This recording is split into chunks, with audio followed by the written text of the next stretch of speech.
So I'm a clinical psychologist. I've been practicing for, almost 20 years now in private practice, longer if you count all my years of training. And when I was in my second year of graduate school, so I was about 24 years old, I had a spiritually transformative experience in the form of a visit from my aunt who had passed about 6 years before. Today's guest is Dr. Amy Robbins.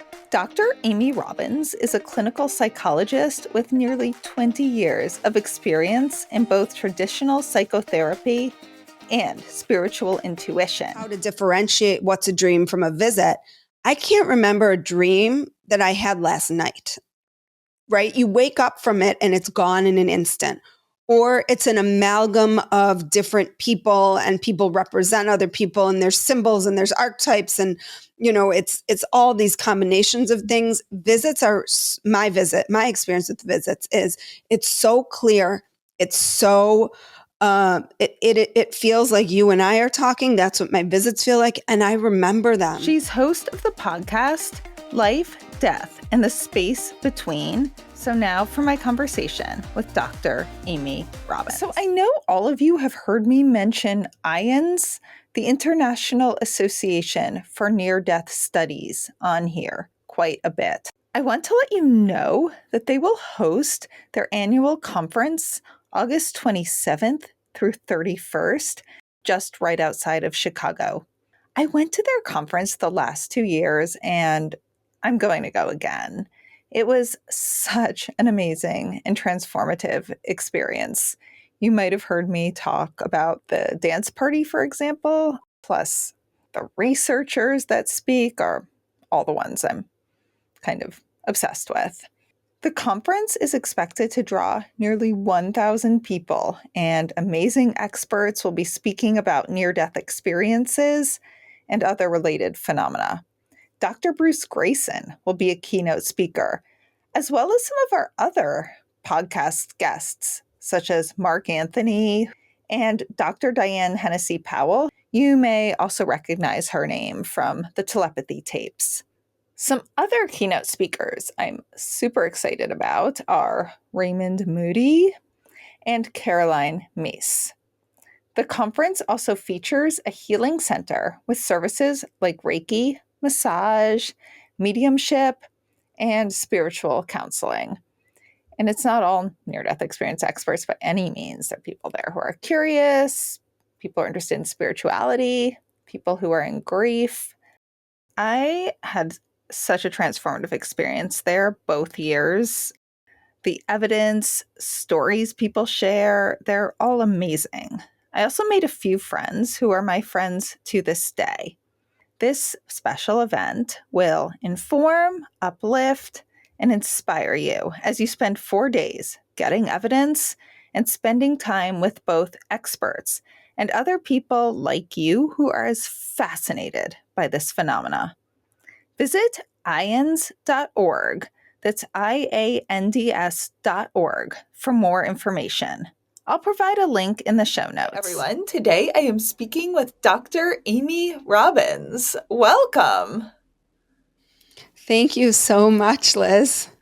Oh my God, thanks for coming on. So I know you have a very interesting combination of scientific and spiritual, which I'm really excited for you to share with us. So first of all, just tell us a little about your work as a clinical psychologist. So I'm a clinical psychologist. I've been practicing for, almost 20 years now in private practice, longer if you count all my years of training. And when I was in my second year of graduate school, so I was about 24 years old, I had a spiritually transformative experience in the form of a visit from my aunt who had passed about 6 years before. So my aunt passed when I was 18. She had complications from juvenile onset diabetes. She was waiting for a kidney and pancreas transplant. And while she was waiting for the transplant, they needed to make sure that her heart would be strong enough to withstand the transplant. In order to do that, they had realized that she had had several heart attacks before that went unnoticed, untreated. So they went in to repair her heart, and her heart was not revivable because of all the damage from the juvenile onset diabetes. So she ended up dying on the table. I got that horrific call that so many people have experienced, where you answer the phone and you think you're going to get everything's okay, the surgery went great, and I got you need to come home immediately, Aunt Linda died. And so this was really my first, what I call out of order death. I mean, I had lost great grandparents, knock on wood, I hadn't lost grandparents yet even. But she was young. She was actually the age I am now. She was 47, which now carries like a whole new meaning to me, because I feel like I can, lots of people say that when you hit the age of a loved one and you sort of pass that age, that it can bring up a lot of intense emotions, because you realize really how much that person lost and what it means to outlive them and all those things. And she had two younger kids at the time. One was in high school, one was in college. And it was really, really traumatic for me, although I didn't kind of realize it at the time, because I was in college. I came home, I'm Jewish, came home for a shiva for 2 days and kind of went back to school and got back to life. And then, fast forward 6 years, I'm in graduate school, and I had really struggled with some intense anxiety over that time. And I had attributed a lot of her struggle to, I had made psychological connections, like in some way that was going to be how things ended up for me. She was the oldest child of three. I was the oldest child of three. She actually, because of the many physical issues that she had, she never really supported herself. So she was a stay-at-home mom, and then had to go back to work because of a divorce, and the conditions where she worked weren't great for her diabetes and the stress and like all of these things that just compounded and compounded and compounded. And I think that I had just sort of taken on this narrative that what happened to her would in some way happen to me. And I was really just stricken with anxiety. Like it permeated everything I did. I felt like I was gripping the wheel of life so tightly that it was all about control. And then when I was in my second year of graduate school and my cousin was getting ready to get married, I had a visit from her where she came to me and she was standing at the kitchen sink in the home that I grew up in. And she was talking to me and she said, "Let your mom know I'm going to be there." And I'm sorry, she wasn't standing at the kitchen sink. I saw an image of my mom standing at the kitchen sink. And my aunt was talking to me and she said, "Let her know that I'm going to be there. She doesn't need to be upset. I'm going to be at the wedding." And then I saw another image of my uncle, her brother. She had a younger brother and sister. The sister was my mom. And he was pushing my cousin in a stroller, and I have a much younger cousin, and she said, "Let him know I hear him when he talks to me when he's out walking. Just tell him I know he's talking to me." I remember waking up. I remember my dog barking, and I turned to he's now my husband. He wasn't at the time. And I said, "Aunt Linda was just here." And I remember her like sort of fading away. Like it was she and I were like sitting talking, and then she sort of like drifted. And I remember feeling like, "Wait, no, don't go, come back. There's so much more I need to say." And as soon as, it became morning enough where I could call my mom, I called my mom and I shared with her what had happened. I said, "I had this dream," because that's the word I had for it at the time. Aunt Linda came to me and she shared with me, you were standing at the kitchen sink, and she shared with me, "You don't have to be upset. She's going to be at the wedding." And my mom kind of gasped and she said, "I was standing at the kitchen sink last night and I said to her, I can't believe you're not going to be there. I can't believe you're not going to be at the wedding." So, okay, I thought, all right, something happened here. And then I called my uncle, who I come from a family of physicians. So the men in my family on that side are very materialist. They come from the very, very strong materialist perspective. If you can't see it, if you can't prove it, it doesn't exist. The women, my mom and my grandma, very intuitive, but not in necessarily a psychic sense, just very emotionally aware. So I shared this with my uncle, and he said, "That's when I talk to her, when I'm out running or walking and either pushing my son in the stroller or talking to her about him in the stroller, when he's in the stroller. And I thought, okay, something happened here and I didn't quite know what to make of it. And so I went to school that day and I had a professor who was very psychodynamic, traditional psychotherapy, but also taught a class in indigenous healing practices. And I went to her. I must have just intuitively, because she hadn't even been, it was only my second year. I think I had her for one class at the time. She was known to be sort of the hardest, strictest, most serious teacher. You sort of didn't want to get on the wrong side of her. She's still so smart and still a mentor of mine. And I said, I had this experience. What happened? What was this? And she said, oh my gosh, I think you had a visit. You need to keep talking to spirit. You need to keep inviting spirit in. It takes a lot of energy for spirit to meet you. You need to raise your energy so you can meet spirit and have these conversations. And here's the name of a medium I want you to go talk to. And I thought, okay, this is like so out of my wheelhouse. And I put it aside. And I didn't really think much about it until my grandfather passed away, which was about almost 8 or 9 years later when he came to me. I had another visit from him. I now knew it was familiar to me. And he shared with me information again. No, I couldn't have known. I shared it with my other family members. They validated it. And then it started happening with patients' loved ones. Like the first time it happened with a patient's loved one. And I remember thinking, oh, can I swear in here? My podcast is called What the Fuck Just Happened. So go ahead. Okay, I know. WTF. But So I was like, oh, fuck. What do I do with this? Like, what do I do with this information? How do I manage this? And then spirit really got pretty serious with me. Electrical stuff happening to me all the time. My house, my husband, who is also not a believer, was like, I don't understand what's going on here, but you've got to get a handle on this situation. And so I started working with a medium and really trying to hone my own skills, figure out what's going on, what are these messages, how can I use them, can I use them in my clinical work? And there began this really long, probably at this point, from when everything started. And really it started even before that first visit. I had a visit earlier, but I didn't know until I had this visit that what I had before was a visit. So it's like everything started making sense over time. So what was your visit you had before that you didn't know? So the visit that I had before, which was probably shortly after her death, and it's actually kind of humorous. So my mom is a golfer and it is her happy place.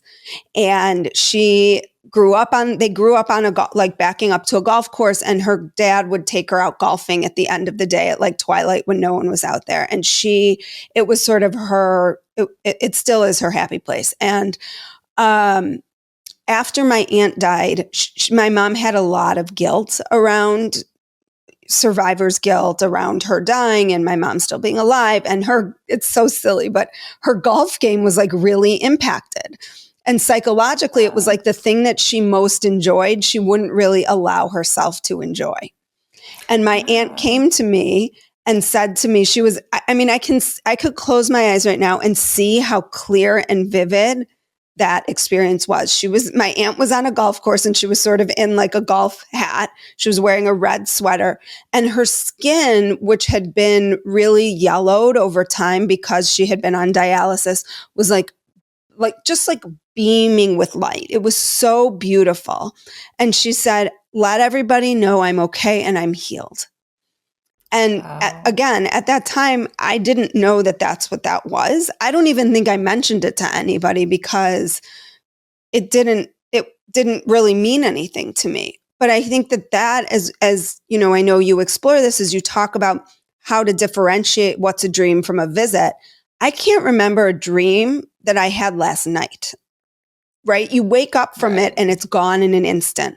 Or it's an amalgam of different people and people represent other people and there's symbols and there's archetypes and, it's all these combinations of things. My experience with visits is it's so clear. It's so, it feels like you and I are talking. That's what my visits feel like. And I remember them forever. Wow. that memory doesn't fade. Yeah, I kind of noticed similar actually with mine, though at the beginning I didn't understand that's what they'd be either.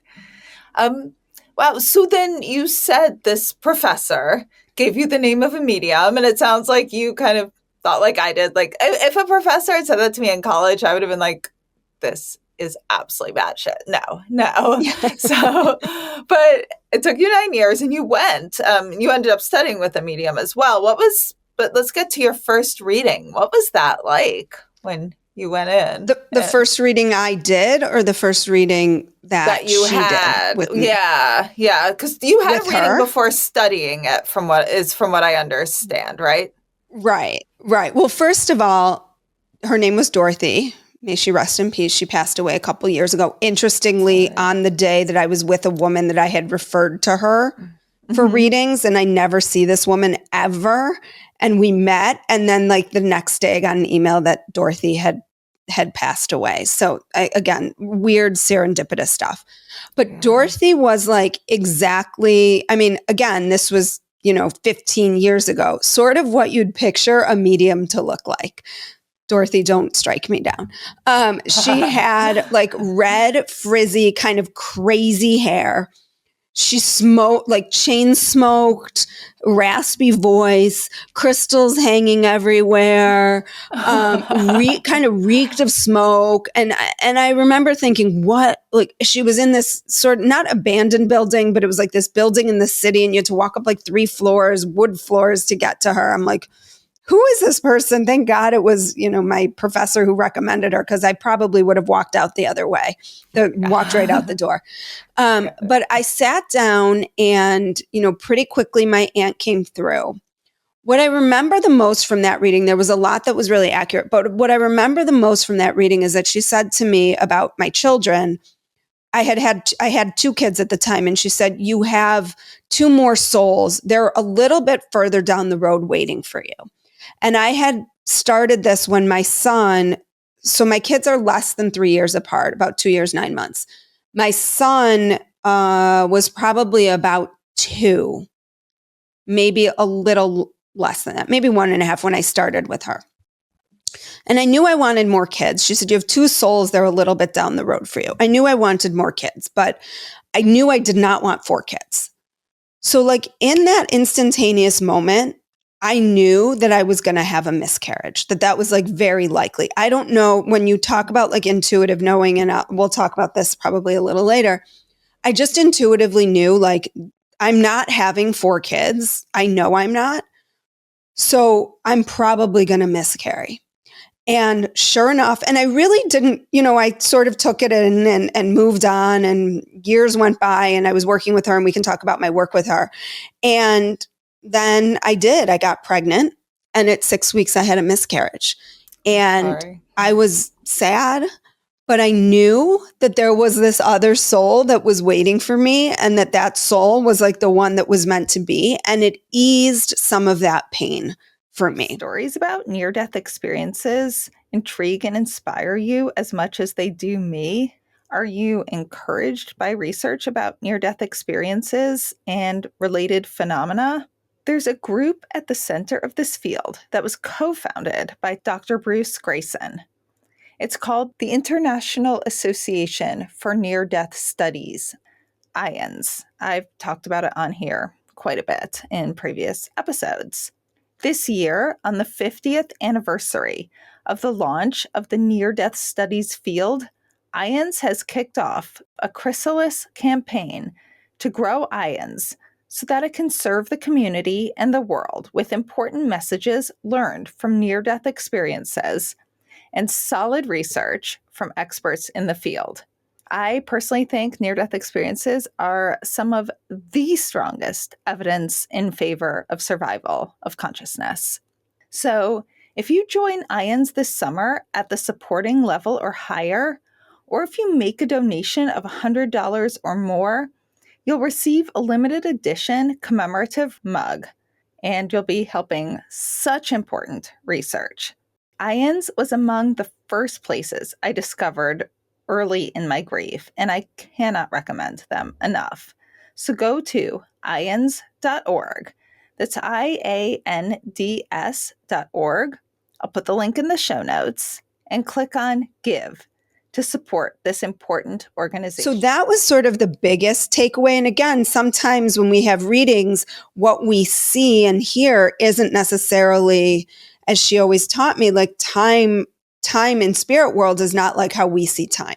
So, even though she said it's down the road, I didn't know what that meant. I didn't know how long. I didn't know what that was going to look like. But that was sort of the piece of that reading that really, really stuck with me. And it was only years later, once it happened, that I was like, oh, that's exactly what she was talking about. But there was a lot in that reading that was validated about my aunt coming through. And then I just was like, all right, I said, I actually had this really weird experience, and I don't share this often because people don't normally ask me about what my experience was like with her. But are you okay with me? Yeah, please sharing go that? ahead. I love it. So I had really been floundering because it wasn't like now where it feels like, your friend and my friend Bob Ginsberg, who wrote this book, A Medium Explosion, right? Like everybody's Right. claiming to be a medium. Right. This was almost 20 years ago when I was afraid to say that these things were happening to me. I had shared it with a friend once and she sort of shut it down. And so I was really almost like ashamed. Like I couldn't tell people this was my experience. I needed to be really careful who I told. And so when I started asking Dorothy, like, I need help. And there was only one other person that I knew who was a medium. And I was like, didn't want to reach out to her. I said, would you be willing to work with me? And she said, I don't really know. I'm not sure. Like she was sort of wishy-washy about it. And then one day I had this dream visit. I don't know what this was actually. And in this dream, I saw this image of this person in feathers. Like they were like sort of wrapped in feathers. They had feathers behind them and they were standing under this glowing sign. And then I saw the glass slippers, but they weren't red like Dorothy. They were like the silver not glass slippers. Dorothy's slippers have the glitter, like the glitter ones. But these were silver glittered slippers, not red glittered slippers. And I went to work that day. I work in an office building in the Loop of Chicago, so downtown Chicago. And I look down as I'm going to the bathroom, and under this glowing exit sign, I think I still have it. I do. Hang on one second. So for people who are watching, do you do watching or just listening? I do both. We do both. Yeah. Okay. So it's this little hematite stone. I don't know if you can you see it? Yeah. Yeah. And if you're just listening, go onto social media. We'll put this little video there. We'll put this little picture of it. Okay. So there's this hematite stone sitting under this exit sign. And I pick it up and I emailed Dorothy and I said, I have to tell you, I had this dream last night and I described the dream. And then I found this hematite stone under this exit sign and I really don't know what to make of it all. And she said to me, she had lost her husband. She said, I think this is my sign that I'm supposed to teach you. I knew her husband had passed away from AIDS years before. And she said, and for his memorial service, the picture that we had of him was he was under this illuminated light, like this illuminated sign with these feathers, like a boa behind him. And she said, that is the validation that I needed to know that I'm supposed to teach you. And it was just such a powerful experience because I'm someone who's so practical and I needed, as you are, and it showed up for me in this form of this visit, this more sort of transcendental form. But then to me, the stone under the exit sign was like the concrete validation, the 3D validation to say, okay, there's some weird connection here. Now, what are the chances that a hematite stone shows up in a Loop office building under an exit sign. I happened to notice it. I mean, there's so many crazy synchronicities in the whole thing. And then on the night that I had this experience, it was just a lot. And she said, this is the exact validation I needed to know that I'm here to teach you. Oof, that's actually, I got chills over that. That's really amazing. Yeah. Wow. Yeah. I still have the email when she responded to me. Oh my God. And so she became basically your mentor in this. And what was it like studying with her? What did you learn from her? Yeah, so she mentored me for about 2 years. It was me and this other woman. And I just learned, how to ground myself, how to meditate. And this was all new to me. Again, nowadays, it's like, who isn't meditating? It feels like it's everywhere. But then there was no social media. So maybe it was just the beginning. I mean, it's probably 2010. And so I just learned from her. We learned meditation. We learned signs and symbols. I learned how messages come through. I learned how to give the messages. And for me, my mediumship was I often had like really concrete, odd objects that I would see that would give validation that the message that was coming through was from the person that I was claiming to connect with. And so, yeah, go ahead. Oh, no. Well, finish your sentence. And if you're able to, I know you might not because they're clients. I'd love to hear an example of one related to an object. Yeah, so I can give a few because, I'll take you sort of fast forward a little bit. So I had done a couple readings with her. And one of the readings I had done was for her, at that point, her boyfriend. And I read him and his dad came through, messages of love, forgiveness, those things, right? Which sometimes feel a little bit generic. And then I said, I'm seeing a ring with a skull and crossbones. Like, does that mean anything to you? And immediately he literally stopped in the middle of the reading. They lived in the house that she also taught at. And he went right upstairs and he came back down with this ring with a skull and crossbones on it. And he said, this is the only thing I have left of my father's. And so to me, that was like very concrete, clear validation that the messages that I was getting for him were from his father. And then, I worked with her for a while and I sort of toyed with like, what do I want to do here? Do I want to be a medium? I was still practicing clinically. I was doing this like I think it went every other Thursday for 2 years or every once a month or something. I mean, pretty consistently I would go and learn from her. And after a couple of years, I was like, I really love my clinical work. I don't have time for this. And then I was put in contact with a woman and she said, we should do readings together. We should try. I had not really been doing much. I had gone on to have another kid. And I was like, okay, I'll try it and see. And so she and I sat together. She invited someone, I invited someone. And in the reading, the woman's father-in-law came through and I had messages for her husband. And at the end of the reading, I said, and he's showing me this. See, this is the concrete things I get. I get rings, a lot of jewelry, and he said, he's showing me this ring with this blue stone on it. And I said, does that mean anything to you? And she said, no. And she went home and she told her husband, and he said, my dad never wore jewelry. I don't think my dad came through. He was a skeptic too. I didn't know I was friendly with her, but I didn't know them well. Shared with him the other messages, like, he's so proud of you. He loves your son. He watches over him. This is when he watches over him, those types of things. My friend's husband goes home that weekend to Philadelphia. He's home for not 5 minutes and his mom walks out and says, I just found this ring of your dad's and I think you'd want to have it. And it was the exact ring, exactly the way I had described it.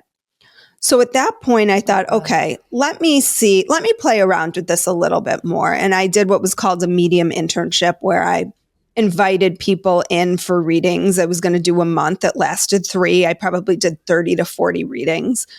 And in the end, I decided, one, I really love my clinical work and I like going deep, deep, deep with people. And it felt like I just couldn't do that with the medium readings. And it really started to feel like I don't know how these two things could go together. I couldn't see a path forward in that. And so after those readings, I kind of gave it up and went back to just my traditional clinical practice. Right. Yeah. Wow. And you also said that, you started getting information during your clinical practice early on. How did you deal with that? What would start to happen? Because I assume that was something at that point, at least, you really had to keep separate. Yeah. Yeah. So the first time that information came through, I sort of just tried it on, and I was, I just sort of dropped it into the conversation, not like, oh, I think your, father's here. I'm disguising the information though, just so if anybody comes back, it wasn't this person's father, but I'm describing it that way. Your father is here and he's sharing that he wants you to know, blah, blah, blah. Like, I didn't do that. I more like couched it in like, tell me more about the things that your dad really loved. And so I was working to see if I could validate the information that way without giving away what had happened. I also had experiences with people where I'd see quick flashes of what I think was past lives, and I would do something similar. It really seems like perhaps you felt very abandoned, almost like a child in, I don't know. It's hard. It's always hard for me. I need to just come up with like to do it on the spot. Like, let me think about how I can, that you had often been sort of left alone in places that felt very dark and cold, and that gave way to like this feeling of abandonment, let's say. And so perhaps I would have like this image of them maybe sitting alone in like a dark, cold cave, which had there was nothing in their current life that would have left them to have the feeling of abandonment. And so I would kind of drop that in there and see what people would say. And they would often say, oh my God, yes, that is exactly how I feel. And so I didn't have to say, oh, this must have been I think you had a past life where X, Y, and Z happened. I would just speak to the feeling of it, and they would then validate, back to me that was exactly how they felt. And so do I know 100% that was a past life that they experienced? No. But I know that there was something deep in their soul that resonated with what I said. And so that's how I would like sort of use it and drop it in until I launched my own podcast. And at that point, my patients started knowing that this was something that could happen for me. And again, I always say I grew up in the Chicago era of Michael Jordan. So I always say I'm like the Scottie Pippen or the John Paxson of mediumship. Like, I'm not a natural A++ medium, but if I spent the time to work at it, I'd probably be like a B+, A-, which kind of falls in where I roll in life, like as a student and everything. Like, I work really hard at something and I can master it. But it didn't feel like exactly my calling. And I think it is such a deep calling. And when you are that Michael Jordan of mediums, that can be super healing for people in their journeys. And so I really like shelved it. And once in a while, it will come through in a session. Sometimes it will come through very, very strongly, and I can't ignore it. And it comes through more for people who are more open to it. And then I will say something like, I think that your loved one is here now and has a message to share. Would you be open to me sharing it? That doesn't happen often. It's rare for that to happen, but it does happen. And when I do now, I feel more comfortable sharing it because my patients now know that this is, I've got a 400 episode library podcast that talks all about spirit. So they know that this is something that I am passionate about. And I've found it to be really, really helpful and healing for people, even just to have a space to talk about what's possible. Yeah. So your clients now, patients now, they come for traditional clinical therapy with a mixture of intuitive, where in the middle of whatever a traditional therapy session could look like, probably more modernized, with in the middle of it being like, your dad on the other side is telling me, and the messages will pop in now and then. Perhaps, yeah. And I think also, the longer that most therapists are probably intuitive, right? If you're empathic, you're in tuned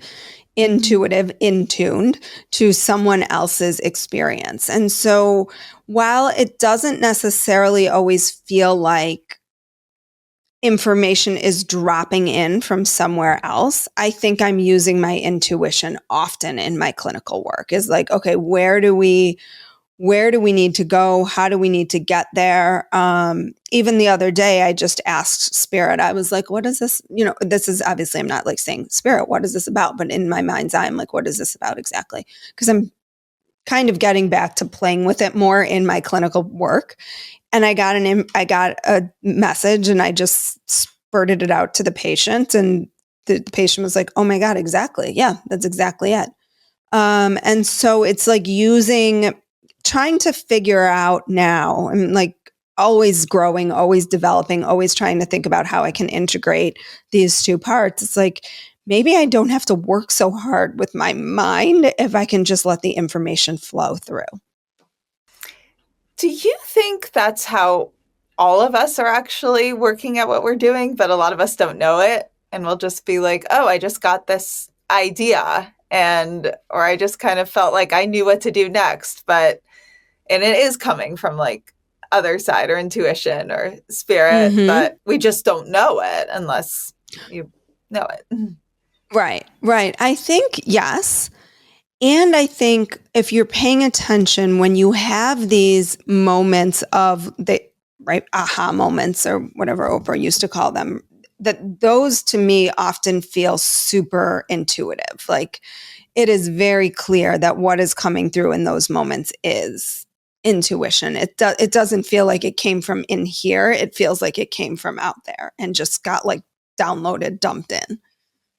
Yeah. I feel like everyone, I've had those way before I even thought any of this stuff was anything other than complete nonsense. I would have that a lot, but I just never would have put it together that way. And now that I put it together that way, I'm like, I just look back on so many things so differently. And I think it's the question about where consciousness resides, right? Is it in the brain, or does it expand beyond that? And what do you think now? Are you positive you think it's beyond the brain? Where do you stand on that? I would say I'm 90% there. I mean, I can't say I'm 100% there, because I would love to be able to see some scientific, like real clear scientific studies on that. But I just think when you have the experiences that I've had, I can't deny that there's something more. It's like denying that, my arm is attached to my shoulder. It's like so much a part of who I am at this point. And that's why too, I think mediums are really powerful experiences to have, to go to a medium reading, to have this really amazing experience. But I found that when I've left medium readings, and I don't do them often, but I always leave and I'm like, was that like, could they really have known that? That seems like maybe I stretched things. But my experience was my experience. And I know in my heart that it was real. And I know every experience I've had since then that's been validated is real. And that is something that no one can take away from me. That's why I'm like 98, maybe 95%. I said 98, 95, 90 to 95%. It's like, this is real. This was my reality, and it was very real. And I can't deny. And the signs and synchronicities that show up for me all the time are just profound. What is one of the most amazing, what I call what the fuck signs that you've gotten? Oh, I have two really good ones. Yes, So go. the first one is the quicker story. It was my grandfather who was he was a pediatrician. This is all my mom's side. So my aunt, same side, and not a believer at all. And when on the day of his funeral, I was driving to my sister's house to pick her up for the funeral and turned down a street, and on the license plate on a car parked on the street, it said kids, KIDZDOC, kid, or DOC, I think. So kids doc, which is a pediatrician. I mean, that's just Oh, like yeah. crazy to me. Like, what are the chances of that happening? And Yeah. then the other story that is pretty profound is my friend lost her husband to brain cancer. And I had been kind of communicating with him as he was working to cross over, because I would like tap into his consciousness when he was not conscious and share with her, like, he wants this, he wants that, he needs you to turn on this music, he wants you to open this window, things like that. And then he died, and at the funeral, his friends would stand up and say how much he hated mayonnaise. Like, he like detested mayonnaise. And I thought I didn't know that about him. And I said to him in that moment, his name is Darren, and it's almost the 6-year anniversary. It was just the 6-year anniversary of his death. I said, Darren, I need you to show me a sign, and I want it to be mayonnaise in some form. And I was that specific. And that weekend, there was a woman in town who has a podcast, and I think it's since defunct, called Terrible Thanks for Asking. She also lost her husband to a brain tumor. And she was speaking in town, and my friend wanted to go, but she couldn't go because it was the Shiva. So I went and I recorded her, and I got her a signed book and everything. And as I'm driving home that night, I turned the corner and actually parked in front of the building that I used to live in, which the address was 444, which is a angel number for me. That's a really powerful number for me. Was a car with the license plate that said Mayo. And That's so weird. I gasped, and I had to take a picture of it. So like I drove around the corner again, and I was like, I hope it's not gone by the time I get back. Cause I've had experiences where I see something, and then before I can even take a picture, boom, it's gone. And I came around, and it was still there, and I took a picture of it and I sent it to her. And that took my breath away, because I had asked specifically for that. I was in this place where I was deeply connected to her and what she was going through, and to him and his crossing. And before he had crossed over, I was coming home from their house, and I would talk in the car to my guides, to whomever, just saying, like, please, like, let this be peaceful. Let it be easy for her. Let him not suffer. And there was a license plate in front of me that says, I think it was Angels Hear You, or Angels See You, ANGELS And I was like, oh my, that was when things were like heightened. I think probably because he was, moving into that space, but there were a lot of signs and synchronicities then. Oh, it's amazing. Also, you seem to frequently get license plates. That's how a lot cool of information. I think probably because I'm so pragmatic in many ways, it's like I can't really dismiss the reality of seeing those things. They're so concrete. It's hard for me to be like, oh, no, I didn't see that. It's like right there for me. I can take a picture of it and remember it later. Hey, everyone. I'm really excited to let you know about the science and spirituality salons I'm now hosting. During these intimate events, a scientifically verified psychic medium will give all of you readings, and I will give a talk on the science and evidence that changed my mind about an afterlife. This will also be an amazing opportunity to get to meet some of you in person or virtually, and to share more about all the science and data that transformed my worldview and got me through my worst days. These can be hosted in your home, in a nearby cafe with a private room, or they can even be virtual. I've hosted a few already, and they were really special, fascinating, emotional, evidential. So if you're interested in getting a small group together over dinner, brunch, drinks, coffee, to learn more about the science and to get evidential medium readings, send me an email at hello@wtfjusthappened.net and put science and spirituality I in think the more skeptical people, we tend to get more concrete signs. And then sometimes I'll drive my medium friends nuts. I'll take a picture and they're like, that is amazing. That's like one of those star signs you dream of getting. I'm like, yeah, I'm in the middle of analyzing the statistical probabilities. They're just like, don't talk to me. Don't talk to me for like months. You're too annoying with that. Right. Right. I mean, that's how it is for me too. Yeah. I'm like, is it? Maybe, maybe not. But then it really is kind of inexplicable when you stop and analyze. But there's always, it sounds like you also always have that little other dialogue going on that's constantly evaluating all of it too, right? Yeah, always. But I think that that's what keeps it fun and interesting for me. And I'm not just, I'm never just at a place where like I just accept everything as it is. I'm always questioning. I'm always curious. I'm always wanting to learn more. And this is just something that I look forward to learning more and more and more and diving deeper and deeper and deeper into. Same. Yeah, I get that. And then I want to ask you, so you said you were communicating with your friend's husband, Darren, as he was transitioning.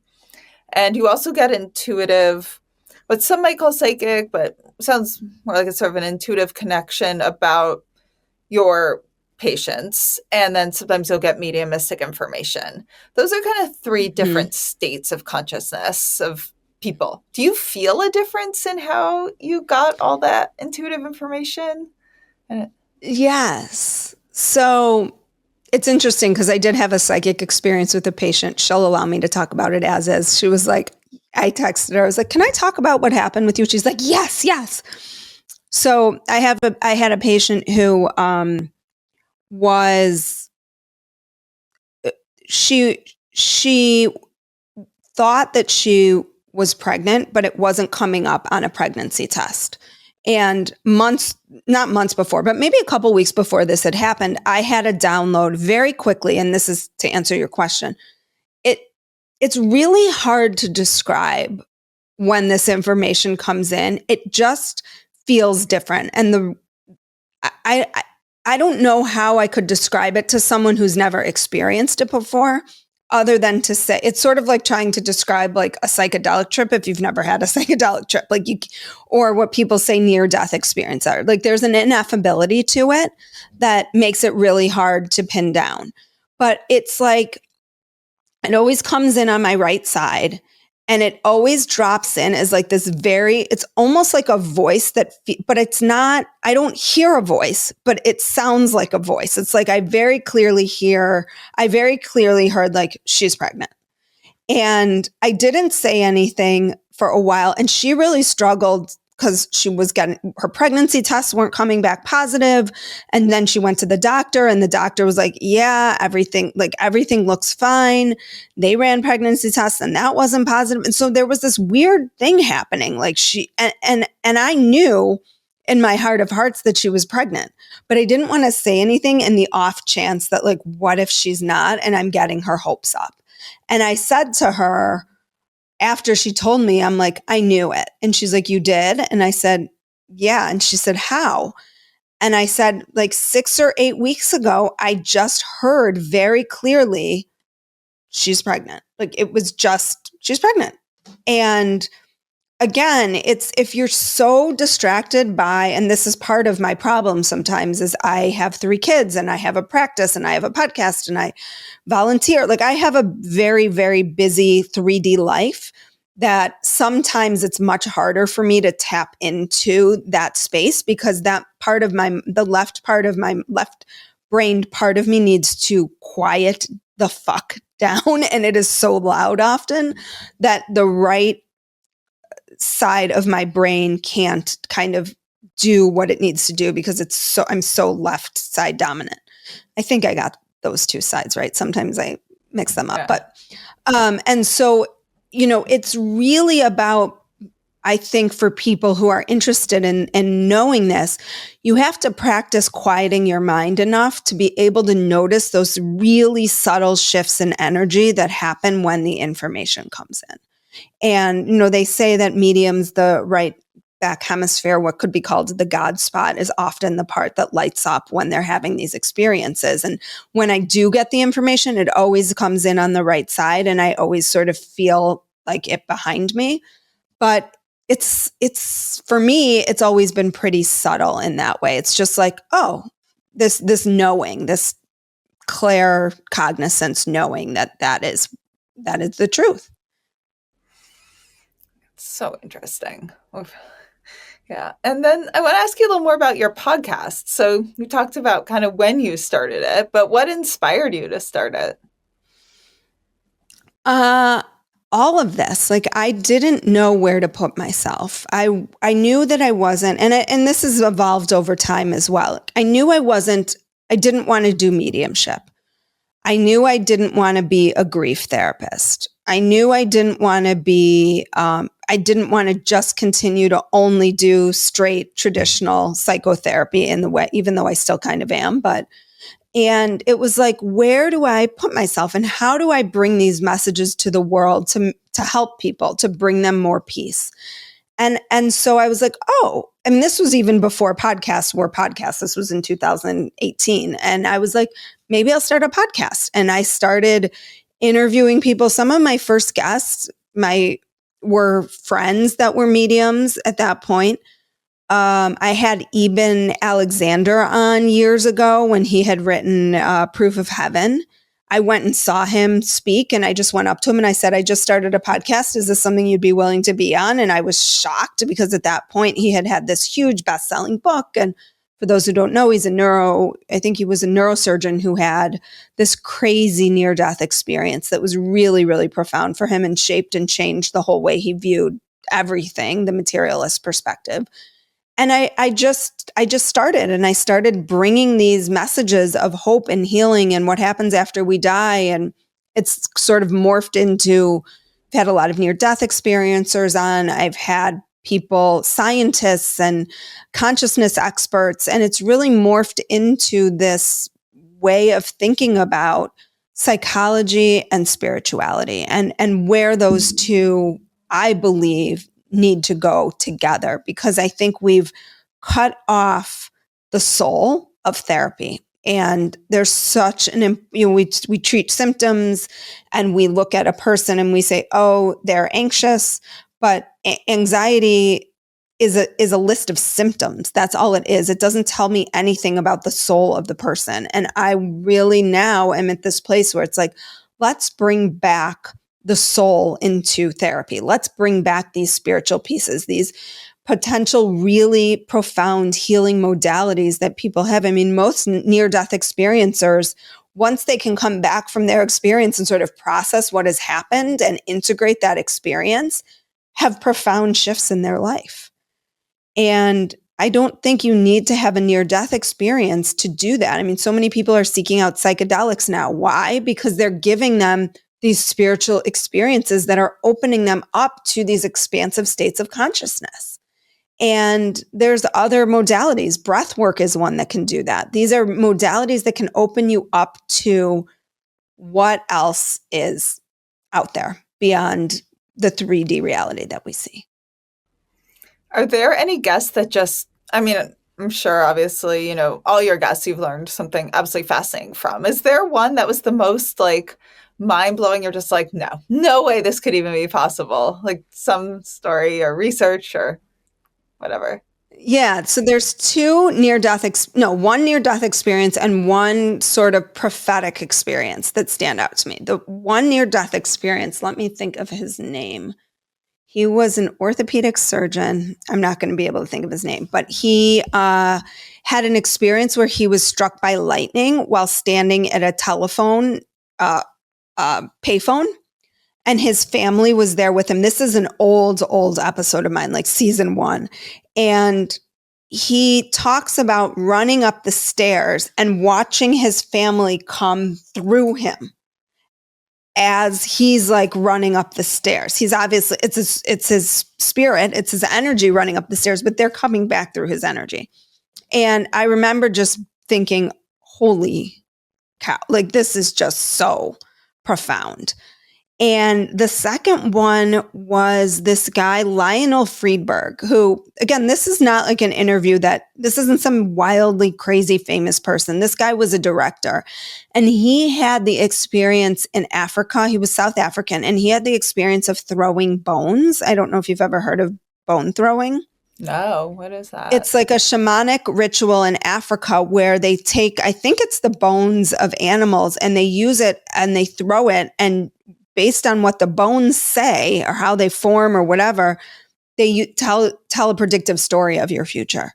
And he had like several experiences that had been told to him early on that would happen, like crazy far out experiences. Like one was like he would be in the presence of someone who had been very close to Hitler. And like he found himself filming a documentary or something. I'm not sure I'm remembering this exactly correctly, but like filming a documentary with the guy who had been in Hitler's brigade or something. I mean, it was like crazy stuff that you were like, holy shit, how could this be known? And it was just fascinating. Like they're just regular people who have these amazing stories. They're not famous. They're not seeking this. They're just normal, ordinary people. Oh, and another one was Jeff. I love Jeff. Jeff O'Driscoll and Jeff Olson, do you know them? I know Jeff Olson, and he's been on the podcast, and I go to the IANDS Conference and cover it every year. So I've gotten to meet him there. So yeah, he's amazing. Yeah, but I so haven't you know their story. He's amazing. Yeah, but go share it here. And I don't know Jeff O'Driscoll yet. I know who he is, but yeah. So Jeff O'Driscoll was an ER doctor. I don't think he's practicing anymore. And he was in the ER when Jeff Olson came in after a horrible car crash in which his wife and his son were both killed. And Jeff O'Driscoll saw his wife and his son in the ER, not knowing who they were or that they had died when he was treating Jeff Olson. And the two of them became good friends. And it's just it's a beautiful story of friendship, but also just, again, not someone who was really seeking this out, but had this experience that was really, really profound for him.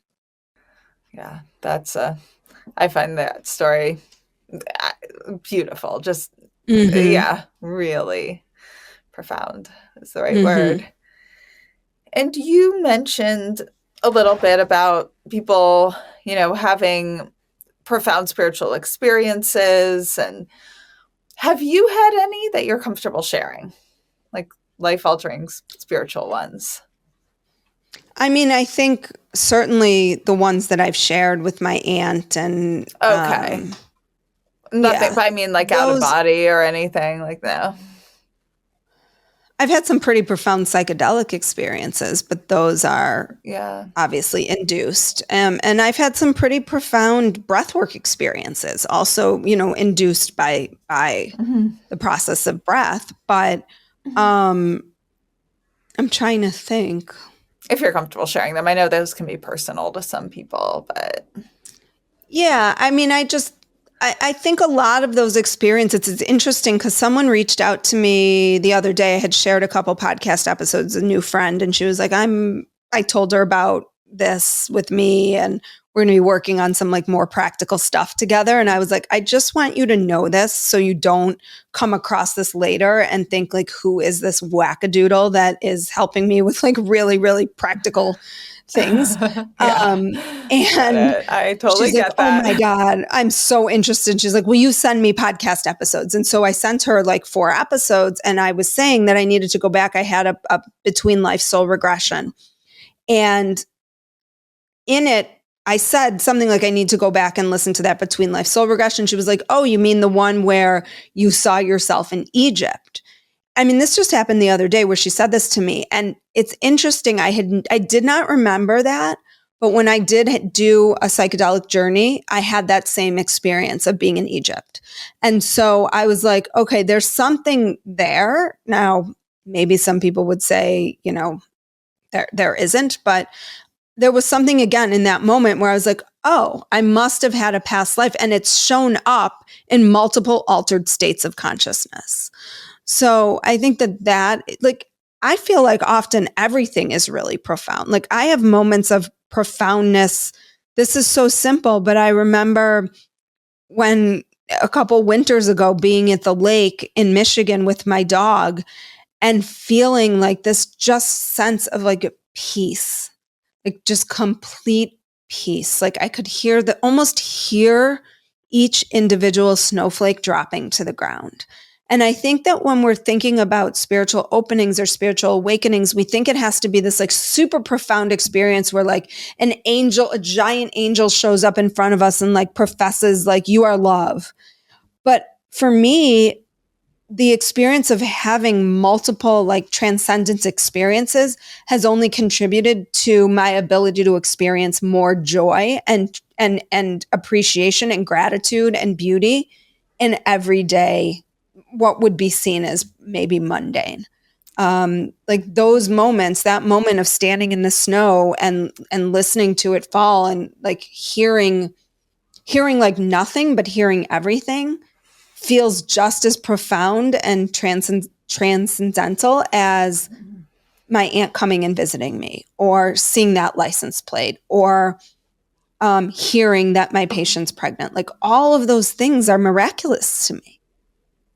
Oh, I think that's like a perfect ending, unless there's something I haven't asked you that you'd like me to ask you. I mean, I'll ask you to talk about your workshops or anything like that, but there's okay. I mean, I could always keep talking, but I think I get it. I think you've given wonderful content and wonderful stories. Do you want to tell our listeners a bit about any of your workshops or groups that you also run? Programs? Sure. Thank you so much too for the opportunity to do that. So I'm starting my first, which I'm so excited about, course called Spiritually Informed Therapy. And it is really the integration of everything that I talk about. It's going to talk about the neuroscience of spirituality, spiritually transformative experiences, spiritual bypassing, emergencies, signs, synchronicities, all the things that I love, and how we bring that into clinical practice. And it's actually approved for continuing education credits for master's level therapists, not social workers, but master's level therapists. So I'm super excited about that because I have not found anything else like it in the field, and the field so needs it. So that's sort of my clinician offering. And then I have an offering also for just people curious. It's called Live Your Life Backwards. And it's an 8-week course that will launch probably in September. That's really integrating a lot of what I talk about on my podcast, learning how to ground, learning how to recognize signs and synchronicities, how to tap into the essence. It's really about like not your purpose, because I think purpose is limiting, but really what is the essence of who you are from the perspective of your soul, and how you can live from that place. Also, I have a free Essence freebie. If you want to go to my website, Dr. Amy Robbins, you can get that. It's like some journal prompts, some meditation, and part of the course that's all about Essence. I have a free a workshop on there that's signs, synchronicities, and intuition in everyday life. That is not free, but it's pretty cheap. I think it's like $50 or something. And there's a meditation with that where you can really kind of get into how to begin to notice signs and synchronicities in your life. And then, of course, my baby, my podcast, Life, Death, and the Space Between, which is my most favorite thing to do. So that is my fourth child that was out there waiting for me. It just came in the form of a podcast. And I love your podcast. So I'm so excited to have you on. And thank you. Thank you for allowing me to be here and share my story. I'm so grateful. Hey, everyone. I'm really excited to let you know about the Science and Spirituality salons I'm now hosting. During these intimate events, a scientifically verified psychic medium will give all of you readings, and I will give a talk on the science and evidence that changed my mind about an afterlife. This will also be an amazing opportunity to get to meet some of you in person or virtually, and to share more about all the science and data that transformed my worldview and got me through my worst days.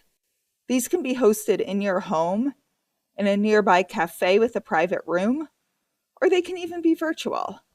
I've hosted a few already, and they were really special, fascinating, emotional, evidential. So if you're interested in getting a small group together over dinner, brunch, drinks, coffee, to learn more about the science and to get evidential medium readings, send me an email at hello@wtfjusthappened.net and put science and spirituality in the title. To get more information on what the fuck just happened, go to wtfjusthappened.net. There you can order my book, WTF Just Happened, A Sciencey Skeptic Explores Grief, Healing, and Evidence of an Afterlife.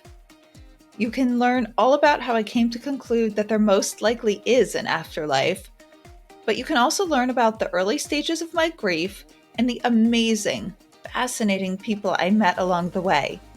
You can read about how much I harassed the mediums and scientists trying to get evidence to see if the mediums were cheating and see if what everyone was saying actually was true.